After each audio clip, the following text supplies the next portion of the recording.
ఛత్తీస్గఢ్ రాష్ట్రంలోని కిరండోల్ నుంచి నక్కపల్లి వద్ద నిర్మించే ఆసిలల్ మిట్టల్ స్టీల్ ప్లాంట్కు ఐరన్ ఓర్ ముడిసరుకు స్లరీ బురదను సరఫరా చేసే పైప్లైన్ నిర్మాణానికి 2013 భూసేకరణ చట్ట ప్రకారం మాత్రమే తమ భూములు ఇస్తామని సబ్బవరం అనకాపల్లి మండలాల రైతులు తేల్చి చెప్పారు. AP IIC special deputy collector SD Anitha Sabbavaram మండల పరిషత్ సమావేశ మందిరంలో ఏర్పాటు చేసిన ప్రిలిమినరీ నోటీస్ సమావేశంలో హాజరైన రైతులు ఒక్కసారిగా ఆగ్రహం వ్యక్తం చేశారు. 2 మండలాల రైతులతో సమావేశమైన అనిత మాట్లాడుతూ నక్కపల్లి వద్ద కొత్తగా నిర్మించనున్న ఆర్సిలల్ మిట్టల్ స్టీల్ ప్లాంట్కు కిరండోల్ నుంచి అండర్ గ్రౌండ్ పైప్లైన్ ద్వారా స్లరీ రవాణాకు నిర్మించే పైప్లైన్ నిర్మాణానికి జాతీయ రహదారికి ఎలాంటి అంతరాయం లేకుండా భూసేకరణ చేయాలని ప్రభుత్వం నిర్ణయించిందన్నారు. దీనికోసం ల్యాండ్ ఎక్విజిషన్ చట్టం ప్రకారం నష్టపరిహారం ఇస్తామని ఆమె అన్నారు. ప్రభుత్వం సేకరించిన 20 మీటర్ల వెడల్పు 6 మీటర్ల లోతును తవ్వి పైపులు నిర్మిస్తామని, తర్వాత ఆ భూముల్లో పెద్ద పెద్ద వృక్షాలు కాకుండా లోతు తక్కువ వేర్లు ఉండే పంటలు రైతులు వేసుకునే ఫలసాయం పొందవచ్చన్నారు. దీనికి స్పందించిన రైతుల తరపున అడ్వకేట్ గాలి భీమవరం రైతు బలిరెడ్డి అప్పారావు, అస్కపల్లి రైతు శివాజీరాజు, మాజీ సర్పంచి కర్రి నరసింగరావులు మాట్లాడుతూ ప్రైవేటు సంస్థలు కట్టబెట్టే భూముల విలువ విషయంలో రైతులకు తీరని నష్టం జరుగుతుందని, 1/10 వంతు భూసేకరణ రైతులకు ఇస్తానంటూ అన్యాయమన్నారు. కాబట్టి 2013 భూసేకరణ చట్టం ప్రకారం వెంటనే రైతులకు నష్టపరిహారం చెల్లిస్తేనే భూములు ఇస్తామని, లేదంటే కోర్టును ఆశ్రయిస్తామని తెగేసి చెప్పారు.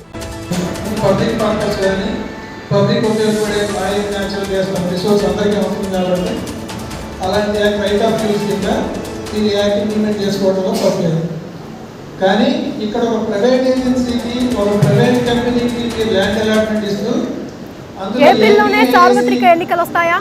ఏప్రిల్ 2వ వారంలోనే తెలుగు రాష్ట్రాల్లో ఎన్నికలు జరుగుతాయా? ఢిల్లీలో విడుదలైన తేదీ, ఆ తర్వాత జరిగిన పరిణామాలు పరిశీలిస్తూ ఎన్నికల తేదీలు ఇవేనంటూ ప్రచారం కూడా జరుగుతోంది. అసలు ఈ వార్తలపై ఈసీ ఏమని వివరణ ఇచ్చింది?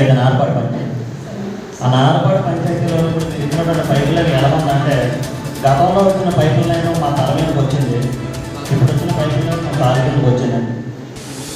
పైపుల లైన్ పెట్టింది.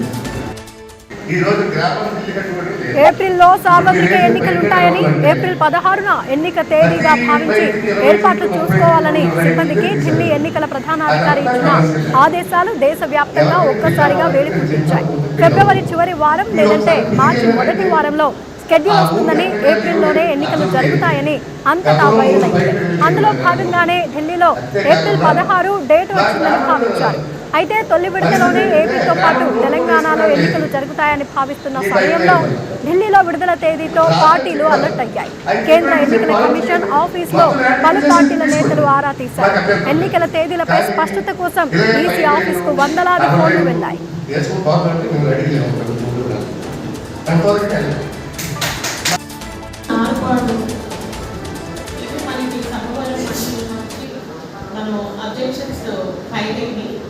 అయితే దీనికి ముందు అసలు ఈ స్లరీ పైప్ లైన్ ఏంటి, ఆల్రెడీ మీ అందరికీ తెలుసు గేల్ పైప్ లైన్ ఒకటి మన మనలోకి జరుగుతుంది, అలాగే హెచ్పిసిఎల్ పైప్ లైన్ అనేది. అలాగే ఇప్పుడు కొత్తగా ఈ స్లరీ పైప్ లైన్ ఏంటి అన్నది రైతులకి చాలా కన్ఫ్యూషన్ ఉంటుంది. దాని గురించి ఎక్స్ప్లెయిన్ చేయడానికి, తర్వాత మీకున్న అబ్జెక్షన్స్ మేము రిసీవ్ చేసుకొని మళ్ళీ ఇది గవర్నమెంట్ ఆఫ్ ఇండియాకి మేము ఈ అబ్జెక్షన్స్ మీద రిమార్క్స్ రాసి పంపించాలి. అయితే అందరికీ ఈ సందర్భంగా చెప్పేది ఏంటంటే, ఇప్పుడు ఎస్డిసి ఏపీఐసి, నా పేరు Anitha, special deputy collector APIIC. అయితే మేము జనరల్గా ఏపీఐసి యూనిట్ ఏపీఐసి కోసం ల్యాండ్స్ ఎక్వైర్ చేసి దాన్ని మనం వివిధ సంస్థలకి మనం ఆ ల్యాండ్ ఇస్తాం. ఆ క్రమంలోనే నక్కపల్లిలో రామపల్లిలో మనం బీసీఐసి క్లస్టర్ కింద నక్కపల్లిలో ఒక 4000 ఎకరాలు, అలాగే రామపల్లిలో ఒక 4000 ఎకరాలు గతంలోనే తీసుకోవడం జరిగింది. ఇప్పుడు నక్కపల్లిలో తీసుకున్న 4000 ఎకరాలు మనం Arcelor Mittal Nippon steel plant అని దానికి మనం కేటాయించడం జరిగింది.